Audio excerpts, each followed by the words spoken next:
Welcome to Erode அம்மாச்சி சமையல். இது நம்ம வீட்டு சமையல். இன்றைக்கி நம்ம பார்க்க போகிறது ஒரு சூப்பரான டேஸ்டான பூண்டு குழம்பு தான் பார்க்க போகிறோம். இந்த குழம்பு வந்து பார்த்திங்கன்னா நல்ல டேஸ்ட்டாகவும் நல்ல தொண்டைக்கு நல்ல இதமாகவும் ரொம்ப நல்லாயிருக்கும். இதில் வந்து நல்ல மிளகு ஜீரகம் அதெல்லாம் போட்டு செய்யறதுனால சுவையும் கூடுதலாக இருக்கும். நல்லா மாசமாக இருக்கவங்க சாப்பிட்றதுக்கும் ரொம்ப ஜம்முன்னு இருக்கும். வாங்க இதை எப்படி செய்யலாம் அப்படிங்கிறத பார்க்கலாம்.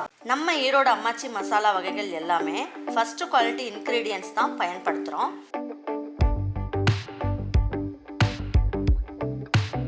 வாங்குகிற பொருட்கள் எல்லாமே முறையாக ஜலிச்சு பொன் வறுவலாக வறுத்து சரியான பதத்தில் அரைக்கிறோம்.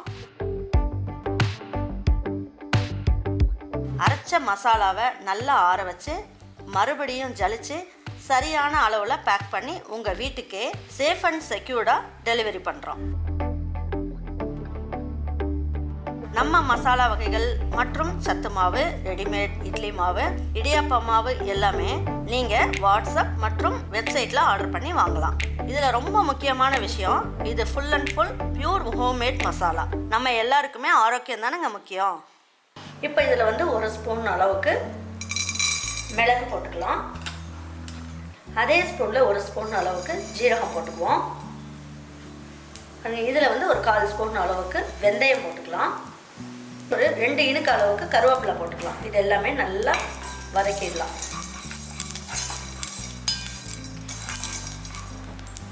பாருங்க, இதில் 1/4 ஸ்பூனோட கம்மியாக பச்சரிசி போட்டுக்கலாம். இப்போ இதில் கொஞ்சமாக ஒரு 1/4 பிஞ்ச் அளவுக்கு பெருங்காயமும் போட்டுக்கலாம். போட்டுட்டு இதை நல்லா ட்ரை ரோஸ்ட் பண்ணிடலாம். பண்ணிவிட்டு இதை எடுத்து ஒரு பாத்திரத்துக்கு மாற்றிக்கலாம். இதை நீங்கள் அம்மியில் வச்சு பொடி பண்ணாலும் பரவாயில்ல, அப்படி இல்லை அப்படின்னா இதை வந்து நம்ம மிக்சியிலேயே பொடி பண்ணாலும் பரவாயில்ல. இந்த பொடியை வந்து அரைச்சி வச்சுக்கோங்க. பாருங்க, ஒரு 3 டேபிள் ஸ்பூன் அளவுக்கு நல்லெண்ணெய் இல்லைன்னா கடலெண்ணெய் எது வேணாலும் ஊற்றிக்குங்க. பாருங்க, எண்ணெய் நல்லா காஞ்சிக்கிட்டு இருக்கட்டும். காயும் போதே ஒரு 1/4 ஸ்பூன் அளவுக்கு கடுகு போட்டுக்குவோம். ஒரு பிஞ்ச் அளவுக்கு வெந்தயம் போட்டுக்கலாம். ரொம்ப போட வேணாம், ஏற்கனவே பொடி பண்ணுறதுக்கு போட்டுட்டோம். ஃபஸ்ட்டு மிளகு எடுத்து பொரியறதுக்கு போட்டுக்கலாம். பாருங்க, இது வந்து 2 இனுக்கு கருவேப்பிலை போட்டுக்குவோம். இதுலேயே நல்ல ஒரு கைப்பிடி அளவுக்கு சின்ன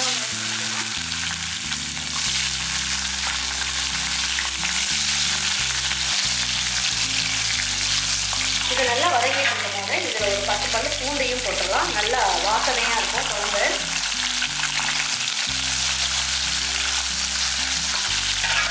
இப்போ இதில் ஒரே ஒரு பெரிய தக்காளியாக ஒரு தக்காளி எடுத்து அதில் பேஸ்ட் மாதிரி அரைச்சிருக்கேன்.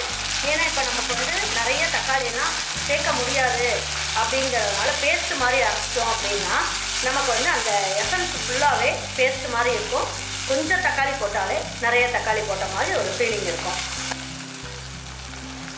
இப்போது இந்த குழம்புக்கு தேவையான அளவுக்கு உப்பையும் இந்த ஸ்டேஜில் போட்டுடலாம். ஒரு 1/4 பிஞ்ச் அளவுக்கு மஞ்சள் தூள் சேர்க்கலாம். ஒரு 1/4 சிட்டிகை அளவுக்கு ரெட் சில்லி பவுடர் போடுவோம். போடும்போது இந்த வெங்காயத்துக்குள்ள காரம் நல்லா பிடிச்சி குழம்பு வந்து நல்லா டேஸ்டாக இருக்கும்.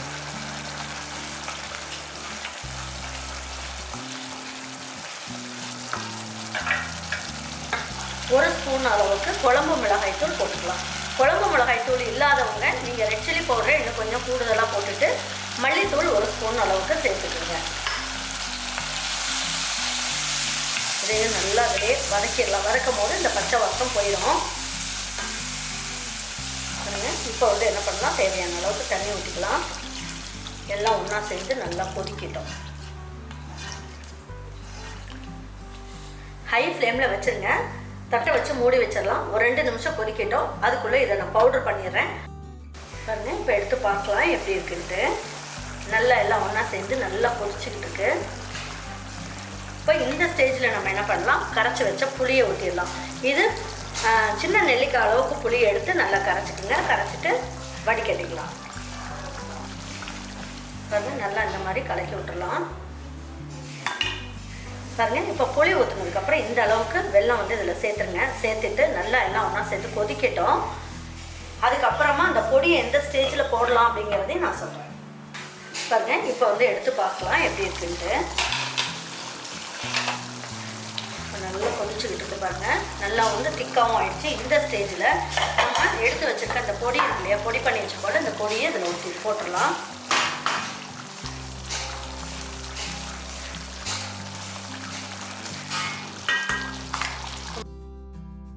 வந்து பாருங்கள் இது எல்லாமே போட்டாச்சு, நல்லா கலக்கி விட்டுட்டோம். தட்டை மூடி வச்சுட்டு 2 நிமிஷம் ஹை ஃப்ளேம்லேயே வைங்க.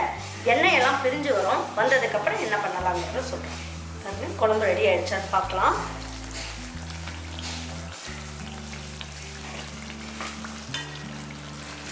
ஜம்முன்னு சூப்பராக இருக்குது. இப்போ இதில் வந்து கொஞ்சமாக கருவேப்பிலை இலையை ஃப்ரெஷ்ஷாக அப்படி தூவி விட்டு எடுத்து வச்சு பரிமாறிக்கலாம்.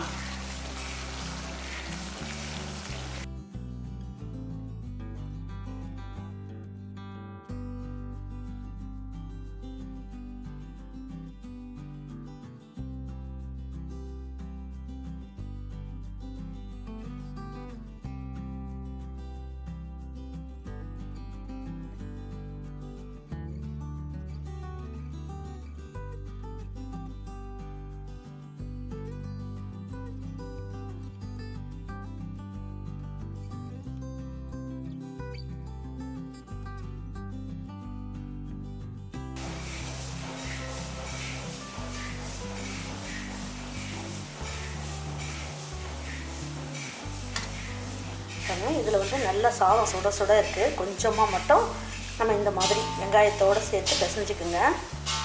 இதை எடுத்து சாப்பிட்டோடு வைங்க, சும்மா அட்டகாசமாக சூப்பராக இருக்கும். இதே மாதிரி ஒரு வெங்காயமும் பூண்டும் போட்டு இதே மாதிரி ஒரு வத்த குழம்பு செஞ்சுக்குங்க. செஞ்சுட்டு உங்கள் வீட்டில் இருக்கவங்க எல்லாருக்குமே செஞ்சு கொடுத்துட்டு அவங்களுக்கெல்லாம் பிடிச்சிருந்ததுன்னா லைக் பண்ணுங்கள், ஷேர் பண்ணுங்கள், சப்ஸ்கிரைப் பண்ணுங்கள், மறந்துடாமல் கமெண்ட்ஸ் பண்ணுங்கள். தேங்க்யூ ஃபார் வாட்சிங் ஈரோடு அம்மாச்சி சமையல். தேங்க்யூ.